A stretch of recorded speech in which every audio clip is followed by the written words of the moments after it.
L'honorable député de Timmins Bay James. Merci, Monsieur le Président. L'histoire du nord de l'Ontario, c'est que nous avons donné l'or, nous avons donné la forêt, nous avons donné nos meilleures ressources, dont le talent de nos jeunes. C'est pourquoi l'éducation est si importante. Et donc, lorsque nous avons vu la destruction de l'Université Laurentienne en raison de l'exploitation des programmes franco-ontariens, l'exploitation des programmes pour les Autochtones, la destruction du programme pour sages-femmes, les néo-démocrates ont demandé un débat d'urgence à la Chambre. Nous avons demandé un projet de loi pour fermer l'échappatoire qui permet à ces institutions de fermer leurs portes. Nous voyons que les libéraux, enfin, se rendent compte qu'il y a un problème avec l'exploitation de CCWA avec les institutions postsecondaires. Ils ne l'ont pas inclus dans l'énoncé économique de l'automne, mais il faut empêcher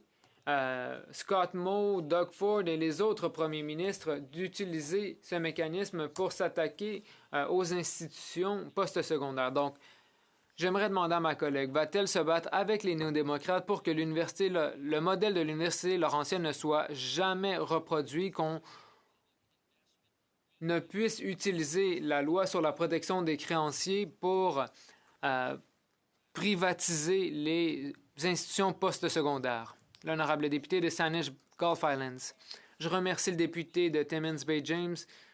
Ce serait un honneur de l'appuyer et le Parti vert travaillera avec le NPD pour faire en sorte que l'Université Laurentienne et d'autres institutions ne soient jamais confrontées à la menace d'insolvabilité et de faillite, laissant ainsi des étudiants dans le désarroi.